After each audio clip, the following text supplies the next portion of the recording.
This wonderful social impact hotel just outside Puerto Madero has been my home for the past month. With my sailboat Karl on the hard in Marina Chiapas, I needed a place to stay, since sleeping on board is not allowed when the boat is out of the water.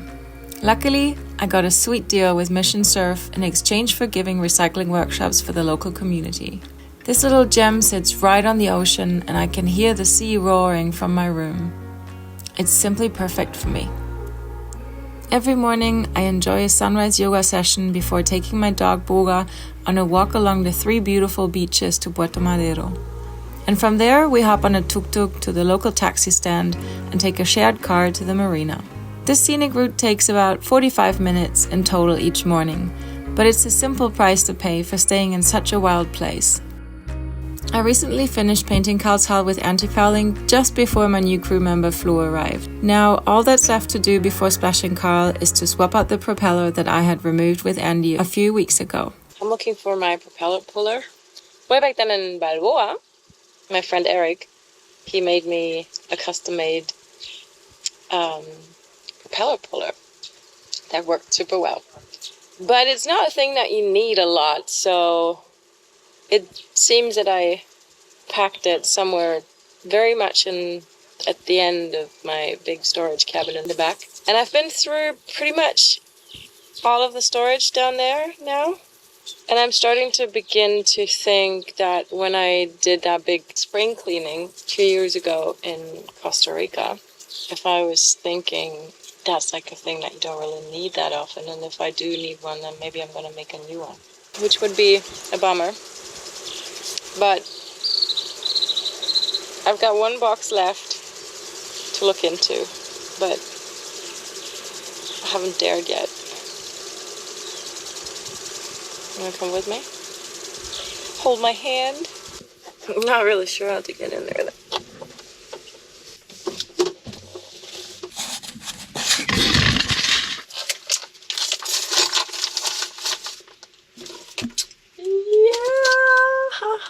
There it is.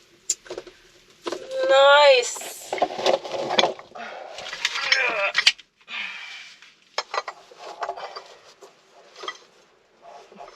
Like it says Nika on it.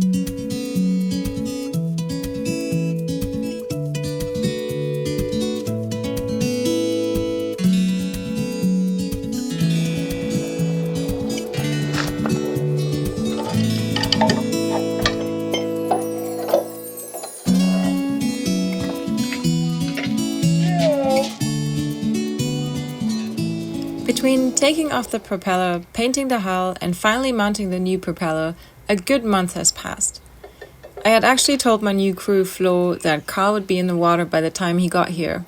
But since he has seen some of my previous videos, he probably already expected that he would be thrown into some serious refit projects before he even got to sail 1 mile.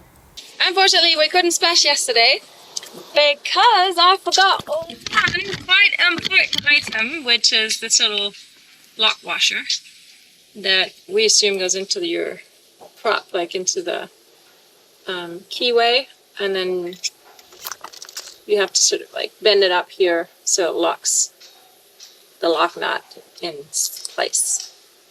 Kind of important item. You don't want to lose your prop, I assume.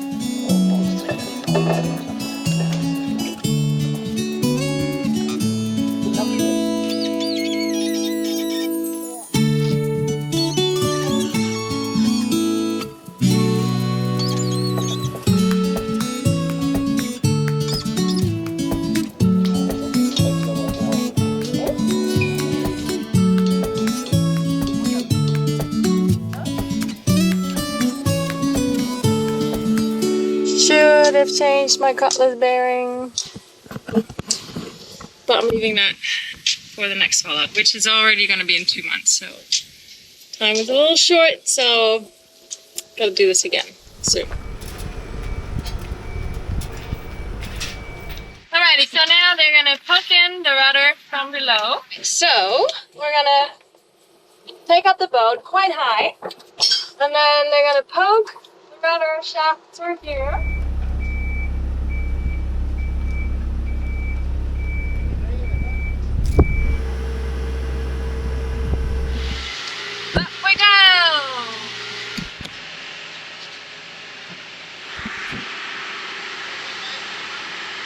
So, Nike, confident? I'm hungry. Confident? I think it's gonna work.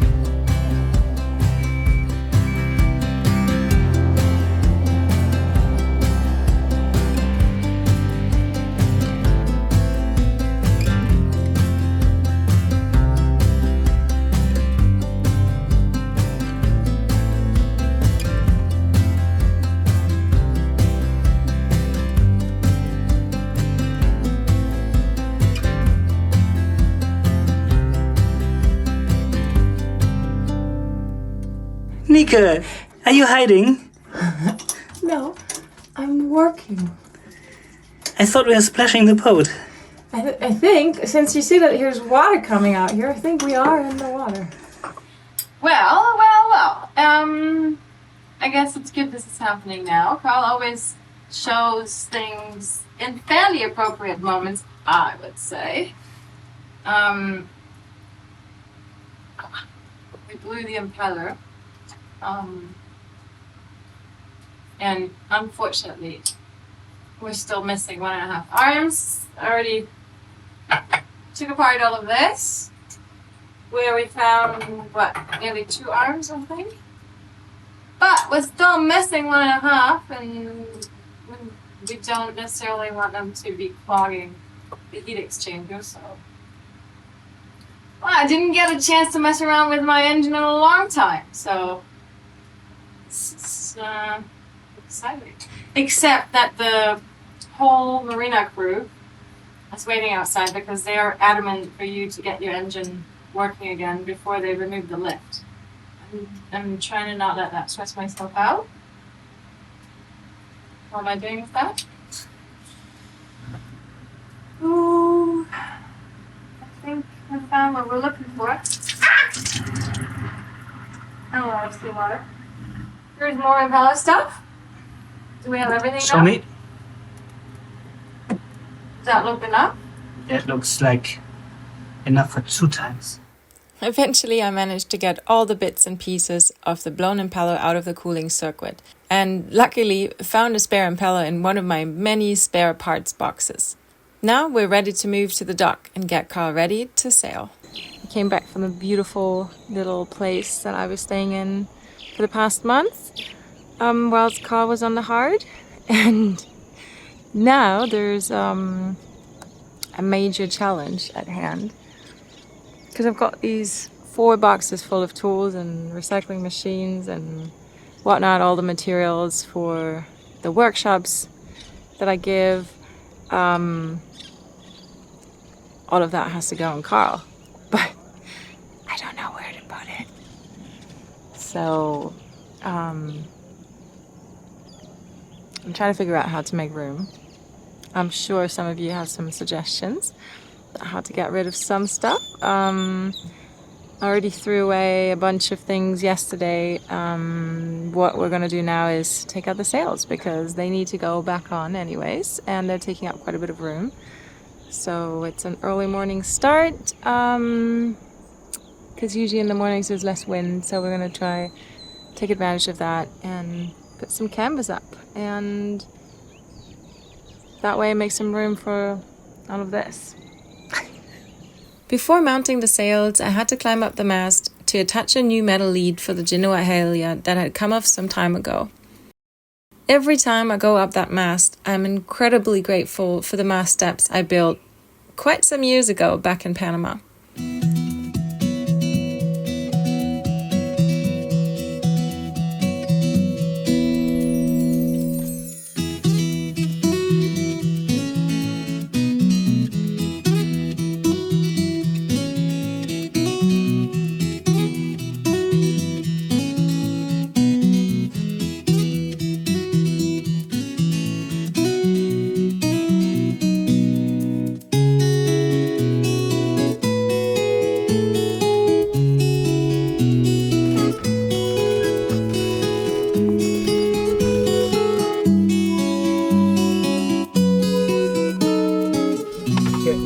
Sagst du mal, wo deine Latte ist.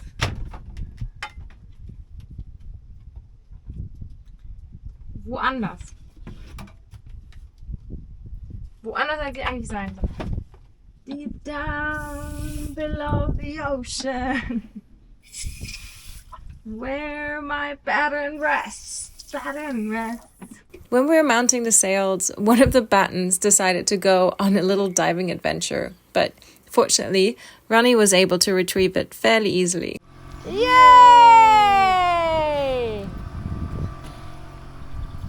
Gracias, Ronnie! Ha! Back!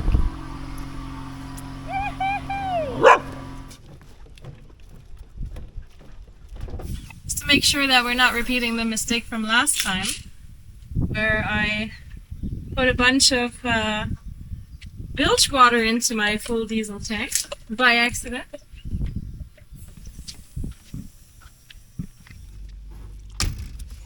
We got to the gas station like 2 minutes before it was closing. I didn't even know it was closing. But we got our diesel back in the trunk. And now we just gotta fill it into the tank. And then I think we're nearly done for today. Nearly done. The diesel tank is full, and we filled up the water tanks, and Flo also cleaned the solar panels and cleared Blue of some intense growth. I think we're pretty much ready to untie the lines. But more about that next time.